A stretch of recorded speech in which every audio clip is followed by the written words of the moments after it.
Hello and what's going on? Welcome to another Panthers Tracks podcast. I'm your host, Ellis Williams, joined in tradition by me, myself, and I. We're podding from a Spartanburg hotel room. I'm still kicking it with two queen beds, even though I put in a request to switch rooms. I was told today after practice that this hotel has currently -3 king beds available. -3. Well, that is about the depth of average target of Sam Darnold's passes as well. I know Sam caught a stray there, but I had to try to get a joke off in the open, and I didn't write or plan that one. So here we are. We're going to talk quarterbacks because that's what we do on this podcast. Baker Mayfield had another impressive day. For the first time, a Panthers quarterback won back-to-back days, one consecutive days. Baker Mayfield, I think, has now created some separation between him and Sam Darnold in this quarterback competition, which I'll get to. We're going to talk cornerback injuries. Keith Taylor wearing a red jersey today. Matt Rule saying he'll be out a little bit of time. We'll unpack that a little bit. We're going to talk about the cornerback position as a whole, as we got to speak to both J.C. Horn and CJ Henderson today. And then we'll talk linebackers. Damian Wilson spoke, and I just think there's some overall thoughts on the defense that I want to get off. So we're going to try to keep this to 15, 20 minutes, but you know how well I am at keeping it tight and concise here on this podcast. It's kind of just therapy, opening it up and talking to y'all. So as we always do, let's start with the quarterbacks. Baker Mayfield today, checking the quarterback tracker on the Charlotte Observer website. Great website. You should visit charlotteobserver.com for all our latest Panthers coverage. We've been tracking the quarterback since day one. And today, Baker Mayfield was 13 of 24, 2 touchdowns and an interception. Sam Darnold, 17 of 26, 2 touchdowns and an interception himself. Today, Baker Mayfield ran with the ones. That means he was throwing to the likes of DJ Moore, Robbie Anderson, Christian McCaffrey, CJ Saunders, while Sam Darnold held down the twos, throwing to the likes of Rashard Higgins, Brandon Zelstra, Terrace Marshall at times, though Terrace and Rashad are kind of rolling with the ones sometimes too. Shi Smith in the slot. And that meant Baker was taking on the one defense as well. You know, cornerbacks, CJ Henderson, Miles Hartfield out there now because they're getting a little thinner. Dante Jackson out there, of course. Jeremy Chin, Xavier Woods. Linebackers, Frankie Louvu, Damian Wilson.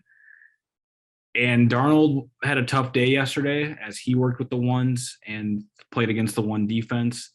Baker had an excellent day, his most efficient day. I think he only had like 3 or 4 incomplete passes.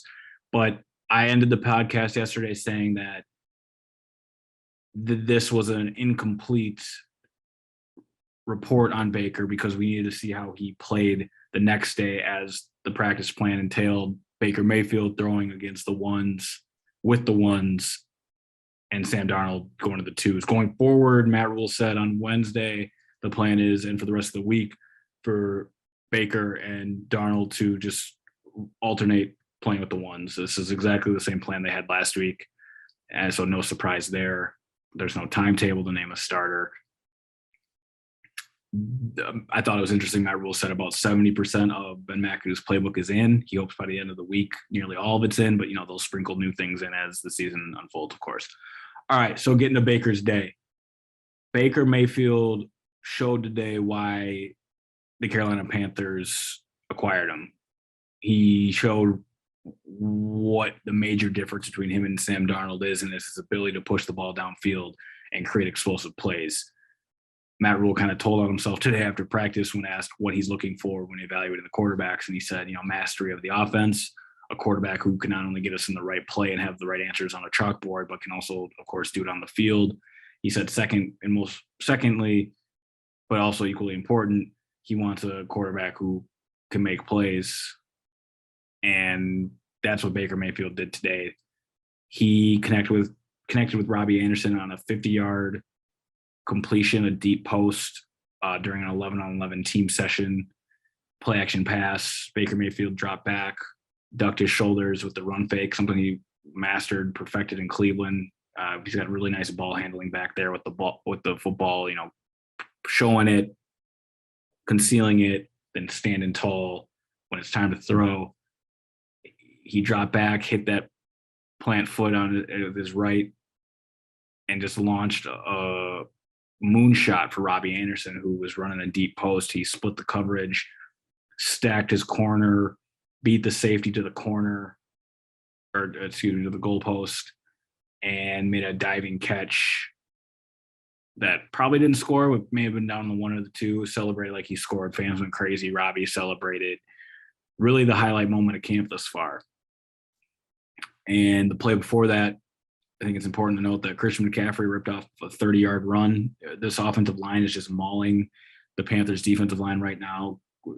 Christian McCaffrey, Dante Foreman, Spencer Brown, Chuba Hubbard are really getting what they want. Phil Snow said yesterday to Matt Rule that this is going to be the week they find out if they can defend the run. And right now it's looking like the Panthers can't, which is a whole nother topic, which we talked about a little bit yesterday, and we'll see how they keep playing this week. But Carolina may want to look for some edge setting help, and I'll leave it at that because something we can talk about tomorrow perhaps.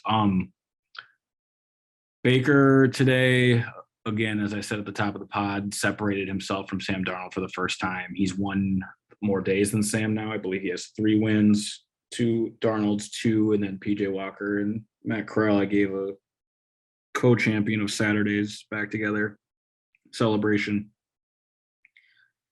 Baker also threw a touchdown to Steven Sullivan in the back right of the end zone during a red zone session. Really nice high intermediately lofted ball that he put over a linebacker, and Sullivan was just, caught it right on a rope. Nice route by Sully too. I don't know if anyone calls him Sully. I just ripped that out of nowhere. Baker had a great first 88 minutes of practice, and then came the 2-minute drill.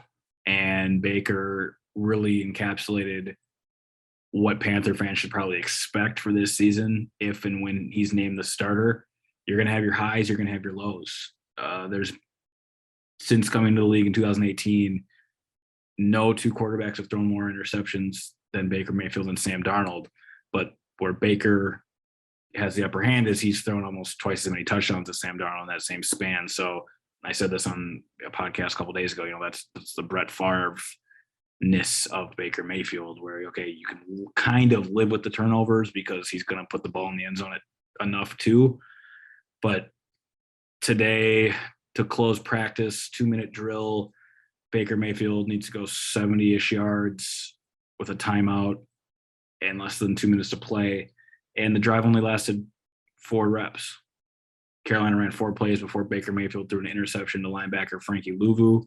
Damian Wilson broke down the play expertly after practice, saying that Carolina's defense was in a too high cover 2 look. He thinks Baker must have thought Frankie was rushing off the edge, but really he was in drop coverage, where his assignment is to take away that seam, kind of like a hook curl defense. And Baker must have thought Frankie was coming and didn't see him, because as soon as he tried to get that ball off hot down the seam, Frankie stepped right in front of it, made a diving interception, completed the catch. Defense went crazy. Quietly, that's the defense's third, for the first team defense's third turnover, third interception on a first team quarterback. 2 from Baker now, 1 from Sam. Jeremy Chin intercepted Sam on Saturday. On the first day of camp, I believe Keith Taylor intercepted Baker on a sort of underthrown, perhaps the wind got it, vertical route intended for Keith Kirkwood, who, now that I'm thinking, I don't know why he was out there with the ones, but it was the first defense versus Baker and Keith Kirkwood, whatever.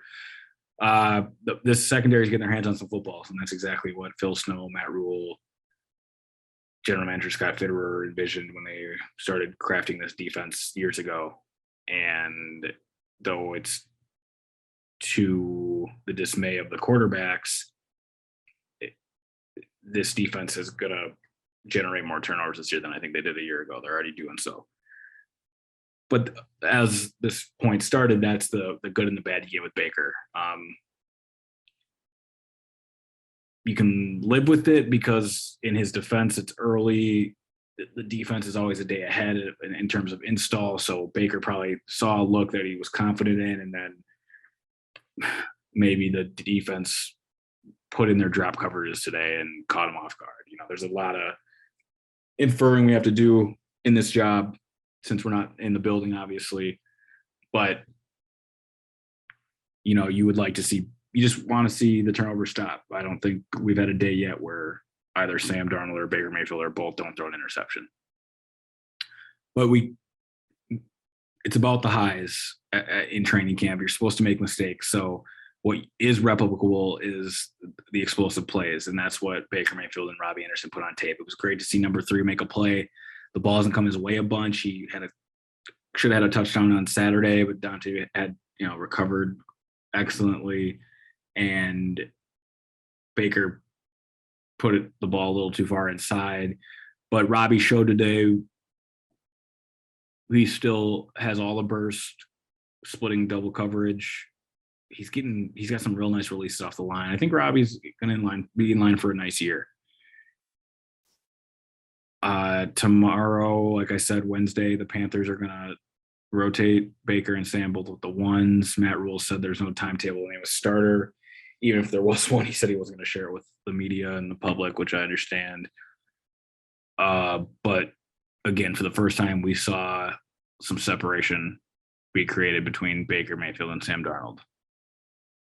Can Sam have the better day tomorrow? We're back to even, perhaps. But Baker showed off his traits today, and Matt Rule said it after practice. He's looking for a quarterback that can make plays, and that's, though, for all his warts, that's one thing Baker does. He can make some plays, especially on script ones. All right. Cornerback Keith Taylor did not practice today. Came on a red jersey. He's battling a hamstring injury after practice. Matt Rule said that he'll be reevaluated in a week or two, but he had a hammy flare up and they're going to hold him out. The Panthers cornerback depth is starting to come into question. Of course, J.C. Horn was activated off the PUP list yesterday, but he is not participating in team drills yet. So the team signed rookie Devin James this morning just for depth, just to get some guys out there so that they can try to remain healthy and, of course, not exhaust anyone. The Panthers are deep at corner till they're not. Matt Rule said today what everyone has known, that those top 3 corners are J.C. Horn, Dante Jackson, and CJ Henderson. He confirmed what I theorized on this podcast yesterday wrote yesterday when I said J.C. Horn is the Panthers' most important defensive player. He's as important to the defense as Christian McCaffrey is to the offense. And he all but confirmed that today by revealing that when all 3 corners are healthy, the plan is to play Dante Jackson and CJ Henderson on the outside and let JC roam near the line of scrimmage, play nickel. He's long, he's physical, he can defend the run, he can eliminate a slot receiver or even a tight end. I wonder if they're probably gonna put JC on Kyle Pitts this year. Sheesh, that's gonna be fun to watch. We remember what Stephon Gilmore did to him a year ago. And though Steph is, the vet and a lockdown at that, JC's got the more athletic, just the more natural athleticism. So yeah, that's the plan at cornerback, but they got to be healthy as soon as, and the Keith Taylor injury, then I guess getting to the point of the number 4 corners, there's a lot of competition there for that 4 corner spot. Keith Taylor, Stanley Thomas Oliver, Chris Westry, of course, Miles Hartfield is the favorite there, a guy who they've deployed in the slot a bunch already. There's going to be a lot of competition for the number 4 and 5 corner spot. And Keith's injury combined with JC not taking team reps has given a lot of these guys who would be 4, 5, 6, or 7 a chance to be 3, 4, and 5. So that's the bright spot, I guess. And you can never have too many corners. And that's what the Panthers are quickly realizing already in training camp. CJ Henderson is a guy that I want to spend a little bit of time on. I think he's going to have a really sharp year, you guys. I think he's going to have a really nice year. He's been in the hip pocket of DJ Moore consistently when matched up against him. He seems reinvented. Jacksonville just, everyone's aware of the mess going on in Jacksonville. Urban Meyer, they traded him a year ago. They traded CJ a year ago. He was drafted in 2020 to be Jalen Ramsey's replacement. He's still young, only going into his third year. The team doesn't need to make a decision on CJ's fifth-year option until next season. So they've got potentially 2 more years of control on CJ, which is all you can ask for at a friendly number. And CJ is not this guy who's like talking, he's going to go out there and shut everybody down, at least to the media. You don't talk like that. Like, he's just trying to find himself and play the best football he can. And he's good at keeping expectations low. He said today, he told the media today that he's still learning the position. And when asked why that is, or can he elaborate, he said he played running back in high school, which, okay, that's true, but that was also 5 years ago. And he's been playing corner at Florida and 2 years in the pro ever since. 3 at Florida, 2 in the pros, now going into his third year. But I kind of respect it. Like, if he's just kind of, promise less and then over deliver is what CJ is going to do this year. I firmly believe that. Damian Wilson, real quick. What's going on with these linebackers? So Damian Wilson talked today. Of course, just got to get this out of the way. Damian Wilson, who was arrested in April, is still facing pending charges on an assault charge. His girlfriend claims he threatened to kill her and choked out one of her friends, and just a very ugly incident. If you go in and research it yourself, the details are disappointing and graphic and ugly. But in the world of football, these things are usually dismissed until, or at least covered up until the legal matter takes care of itself, until the legal matter is resolved. A lot of the times these cases just get dismissed and then we talk ball. And I probably didn't handle that the most elegantly. It's just difficult to operate in the court of public opinion when, you don't have all the facts and it's he said, she said, and the team is not commenting on Wilson's situation because it's a pending legal matter. He won't comment on it. During the press conference today, he said he would prefer not to comment. And then when asked on a follow-up question, he said, I'm going to, again, decide not to comment. So you have to judge Damian for what you're getting on the field right now as we talk football, and we try to separate these two things, as challenging as that is. And right now, Damian is getting first-team reps playing next to Corey Littleton and Frankie Louvu at linebacker. Of course, Shaq Thompson not participating in training camp, on the PUP list, having a knee cleanup procedure right before camp. And Damian's getting a lot of work at middle linebacker and weak side linebacker. He said he's most comfortable at weak side right now. He was on the field today for that Frankie Louvu 2-minute drill interception. And you can say what you want about the Panthers linebackers, but the reality is we don't know a lot about them.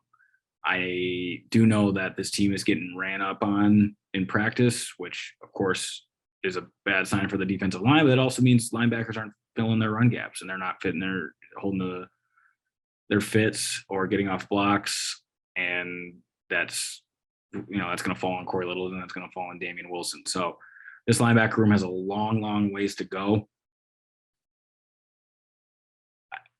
I think there's upside and reason to be hopeful that it won't be a disaster, but until Shaq's back and until we really see Damian and Corey Littleton, I don't really know how Brandon Smith has been playing. He has not earned any 2 deep reps. He might be getting some second team reps, but I know he hasn't done anything to pop. So I think this room is really going to come down to Littleton and Wilson.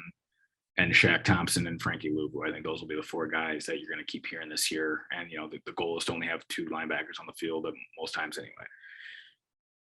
So, fun day of practice. I thought Baker Mayfield and Robbie Anderson had to play a camp. Those 2 need to have a connection for this Panthers offense to be everything it wants to be. We're seeing the intensity pick up a little bit. There was a small pushing and shoving match. Guard Mike Horton, number 66, big number 66, kind of got into it on a run play during team today with a couple guys. Nothing crazy. The Panthers remain healthy. I mean, I know I just talked about Keith Taylor, but the Broncos today lost 2 players to torn ACLs, one of them being Tim Patrick, their starting slot receiver. This is a tough league, and in any day, any moment, the Panthers could lose somebody. And I hope I don't have to cover that, knock on wood. But so far, we've seen the intensity pick up. We've seen no devastating injuries. Carolina has a preseason game in exactly 10 days by the time you hear this. In 10 days, they'll be in Washington.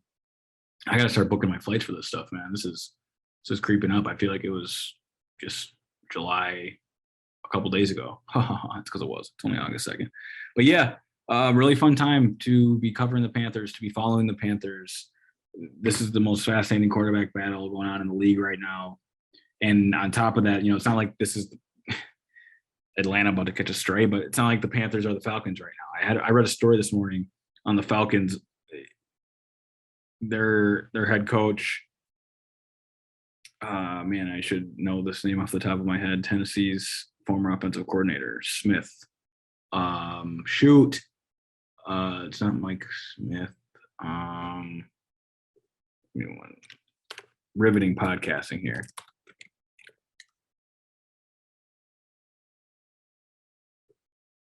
Am I saying Tennessee? I meant Atlanta. Good gracious, man. It's been a long day. Arthur Smith. There you go. I used to love Arthur, the TV show, growing up.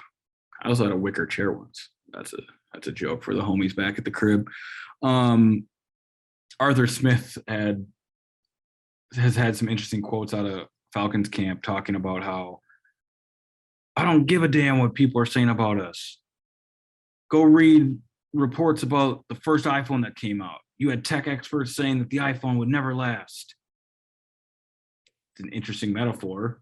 I guess Arthur Smith is Steve Jobs in this scenario, and somehow the 2022 Atlanta Falcons are the iPhone.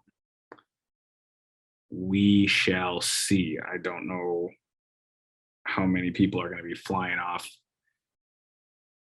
to Atlanta to purchase Falcons tickets like they were buying iPhones right when they came out. And matter of fact, I know that Mercedes-Benz Dome is going to be pretty empty when most of the year. And I'm not trying to hate on Atlanta. I'm from Minnesota. I have no dog in this fight. I'm just saying the Panthers are in a really interesting spot in their team history right now. And because they have a roster that is just essentially, in theory, a quarterback away from making some noise. And that's what we're going to find out. I can't wait for the joint practices in New England. That I'm going to go right from Washington to New England, living out a suitcase this whole damn month. But as long as I stop getting queen beds, I won't mind it. I'm going to pack some sweatshirts next time. Don't worry about that. And before my Slack starts making too much noise, I'm just going to sign off. So I appreciate y'all for listening. I'm going to keep trying to do this every day. Apologies if the structure is a little sloppy. I'm cranking out content the only way I know how, and that is to talk from the soul, speak my mind, impromptu, keep it real with y'all, and just have fun with it. That's what we're going to try and keep doing. So for me, myself, and I, this is Ellis Williams signing off of Panthers Tracks. Until tomorrow, take care, y'all.